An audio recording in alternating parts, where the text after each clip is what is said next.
Welcome back to another episode of today's economic news. I'm your host, John, and today we delve deep into a story that is not just about words, but the chilling impact those words can have on our society and economy.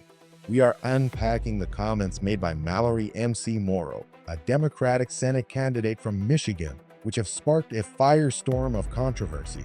You might wonder, why should this matter to you? Because, my friends, these comments aren't happening in a vacuum. They signal a broader trend of dangerous rhetoric that risks destabilizing the very foundations of our democracy, and with it, the economy that supports us all. Now, let's set the stage for this unfolding drama. The political landscape today is an echo chamber of division, amplified in recent years by highly publicized and deeply contentious Supreme Court confirmation hearings for Justices Brett Kavanaugh and Amy Coney Barrett. These hearings didn't just scrutinize the legal acumen of the candidates. They highlighted a fracture in American society, one that runs along lines of ideology regarding pivotal issues like abortion, healthcare, and civil rights. Fast forward to today, political actors are navigating an increasingly perilous terrain, where hyperbole and hostility mask themselves as passionate discourse.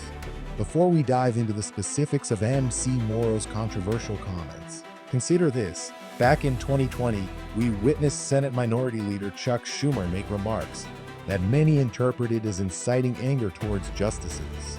The backdrop of such comments is an environment where political rhetoric is often emotional and heated, all too frequently stepping over the line into what could be perceived as threats.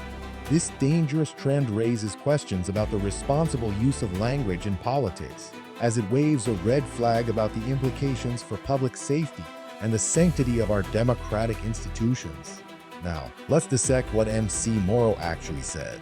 Mallory McMorrow expressed her frustration in no uncertain terms during a recent incident when she remarked about her inability to control herself had she been in the presence of Justices Kavanaugh and Barrett. Hearing this, you might think it's just hyperbolic speech, but let's examine this closely. Such statements cross into a concerning territory when public figures use rhetoric that suggests or jokes about violence. The facts here could not be starker. Her comments were made on November 12th. The use of the term 86 in this context is notable slang for murder, indicating a disregard for the line between strong expression and incitement. For a moment, consider this translation. If every political disagreement were met with such hostility, imagine the chaos that would ensue. The delicate balance of democracy thrives on respectful dissent and debate, not on veiled threats. And here's where the attack lands. What does it do to our society when leaders subtly sanction aggressive behavior? Absolutely nothing good. It undermines public trust, discourages political engagement, and fosters an environment ripe for economic and social unrest. Do they think we are oblivious to the erosion of civility this invites?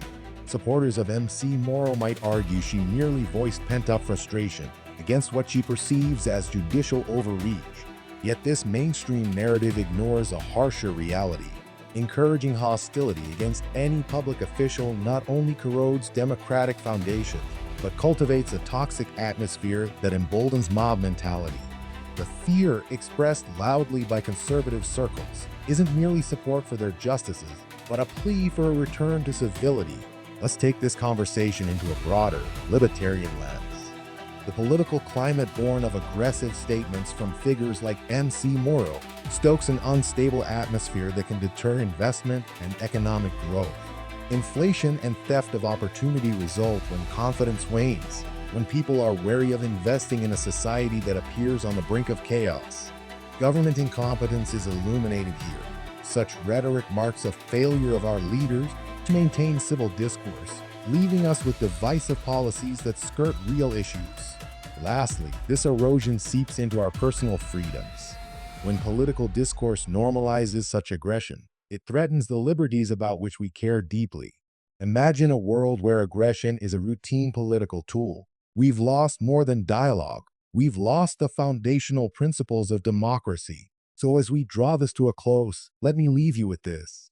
When words become weapons, they don't just injure our political adversaries. They stab at the heart of our democracy. If you find yourself exhausted by the violence of rhetoric and yearning for genuine change, hit that subscribe button because together we hold the power to demand better from those who aim to lead us. Until next time, I'm John, reminding you to listen deeper, question more, and never settle for anything less than truth.